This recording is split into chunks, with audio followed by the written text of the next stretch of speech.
नमस्कार किसान भाई, आप सभी लोग का हमारे चैनल इंडियन किसान चैनल में स्वागत है। किसान भाई, आज की वीडियो हम बात करने वाले धान की खेती पर। धान की जो फसल है उससे हम जब शुरुआती चरण में अधिक से अधिक फुटाव किस प्रकार से ले सकते हैं और अधिक किले किस प्रकार से ले सकते हैं। तो किसान भाई, आज की वीडियो आप पूरी अंत तक देखते रहिएगा। आज की वीडियो में आपको एक ऐसी खाद के बारे में बताऊँगा कि अगर आप उसका प्रयोग करते हो तो अपनी धान की फसल से बेहद अधिक पैदावार ले सकते हो, अपनी धान की फसल से अच्छी वेजिटेटिव ग्रोथ ले सकते हो और टिलरिंग जो होगी कल्ले की संख्या उसको बहुत ही अच्छी तरीके से बढ़ा सकते हो, जिससे जो आपका पैदावार निकल करके आएगा वो बहुत ही ज़बरदस्त निकल करके आएगा और पिछले साल के मुकाबले इस साल आप अच्छा लाभ ले सकते हो।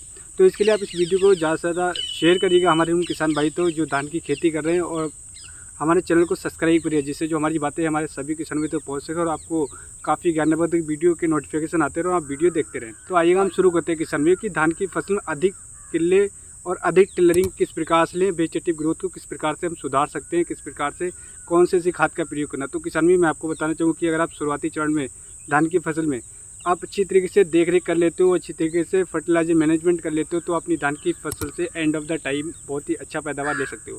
क्योंकि शुरुआती समय ही होता है जो कि कोई भी फसल अगर आप कर रहे हो, शुरुआती समय में ही अगर आप अच्छी तरीके से खाद लगा देते हो, अच्छी तरीके से अपनी जो खाद का प्रयोग करते हो, अच्छी खाद का प्रयोग करते हो, तभी आप अच्छा पैदावार ले सकते हो। तो आइएगा हम शुरू करते हैं आज का टॉपिक। तो किसान भाई, जैसे कि मैं आपको बताना चाहूँगा कि जब आपने धान की रोपाई करी थी उस समय पर हमारे काफ़ी किसान भाई गलती करते हैं कि अलग अलग खादों का प्रयोग करते हैं। लेकिन किसान भाई, मैं आपको बताना चाहूँगा कि आपने रोपाई करते समय NPK 12-32-16 खाद का प्रयोग नहीं करा। क्योंकि किसान भाइयों, मैं आपको बताना चाहूँगा हमारी जो धान की फसल होती है उसको 6 पोषक तत्वों की ज़रूरत होती है: कार्बन, ऑक्सीजन एंड प्रोटीन और नाइट्रोजन, फास्फोरस एंड पोटेशियम। 3 जो पोषक तत्व होते हैं ये प्रकृति से मिल जाते हैं, 3 जो पोषक तत्व होते हैं वो हमें देना पड़ते हैं। तो इसके लिए किसान भाई, जैसे कि मैं आपको बताना चाहूँगा, शुरुआत में जब आपने रोपाई करी थी तो उस समय पर अगर आपने धान की फसल में NPK का प्रयोग नहीं करा था, यानी कि रोपाई करते समय आपने NPK का प्रयोग नहीं करा था, तो आपको पहली खाद में NPK का प्रयोग अवश्य करना है। क्योंकि इस समय पर हमारी जो ज़मीन होती है उस ज़मीन में जो हमारी पोषक तत्वों की धान की फसल को जो सबसे ज़्यादा महत्वपूर्ण जो आवश्यकता होती है वो होती है नाइट्रोजन, फास्फोरस एंड पोटेशियम की। क्योंकि हमारी ज़मीन में भी कहीं ना कहीं कमी किसी न किसी खाद की पाई जाती है।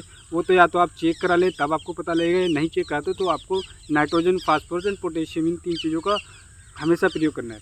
तो बताना चाहूँगा किसान में कि अगर आपने धान की रोपाई कर दी, रोपाई करते समय आपने नहीं डाला NPK 12-32-16, तो आप एक काम करें, जब आप पहली खाद लगा रहे हो तो उस समय पर कम से कम 40 से 45 किलोग्राम NPK 12-32-16 लाएँ।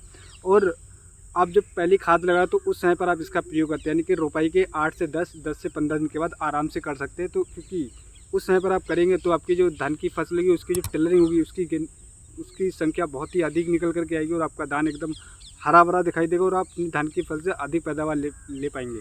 लेकिन किसान भाई, कुछ चीज़ें आपको ध्यान रखना है जब आप NPK 12-32-16 का प्रयोग कर रहे हो। जैसे कि कुछ हमारे किसान भाई SSP का भी प्रयोग करते हैं 12 NPK के साथ में, NPK 12-32-16 लगाते टाइम।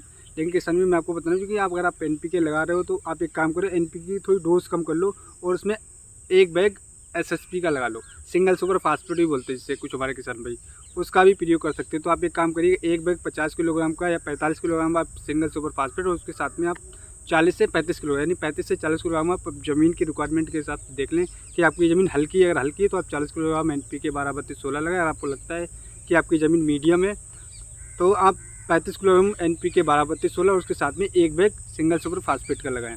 और लगाते टाइम आपको ध्यान रखना है किसान भी, एक चीज़ जो मैं आपको बता रहा हूँ ये कोई भी आपको नहीं बताएगा, ये मेरा खुद का तजुर्बा है, मेरा खुद का एक्सपीरियंस है, जो मेरा 10 साल का एक्सपीरियंस है। जब आप लगा रहे हो तो उस समय पर किसान भाइयों आपको अपने खेत में पानी अवश्य रखना है। क्योंकि ऐसा नहीं कि आपने लगा दिया और आपका खेत सूखा है, तो क्योंकि ये NPK 12-32-16 ये काफ़ी लंबे समय में घुलती है। तो आपको ध्यान रखना है कि जब आप लगा रहे हो या तो आप बरसात का पानी है तब आप लगा दें, नहीं तो आप पहले सिंचाई करें, पानी इसमें भर लें, देन उसके बाद में आप खाद का प्रयोग करें। तो इस तरीके से अगर आप लगाते हैं तो अपनी धान की फसल से बेहद अच्छा पैदावार ले सकते हैं। आपकी जो टिलरिंग हुई वो बहुत ही ज़बरदस्त होगी, आपका जो पौधा स्ट्रेस में होगा वो स्ट्रेस से निकल जाएगा और आपका खेत एकदम हरा भरा दिखाई देगा और आपका खेत एकदम फंगस मुक्त, कीट मुक्त और एकदम हरा भरा दिखाई देगा, जिस वजह से जो आपकी पैदावार निकल कर आएगी। किसान भाई, मैं गारंटी के साथ कहता हूँ कि पिछले साल के मुकाबले इस साल आप 20 से 25% अधिक पैदावार लेने वाले हो अगर इस तरीके से खाद का प्रयोग करते हो। तो उम्मीद करता हूँ किसान भाई मैं आपको एक सही और एक सटीक जानकारी दे पाया हूँ। हमारी वीडियो आपको पसंद आई तो हमारे चैनल को सब्सक्राइब करिए और हमारी वीडियो को ज़्यादा से ज़्यादा हमारे किसान भाई तक पहुँचाइएगा।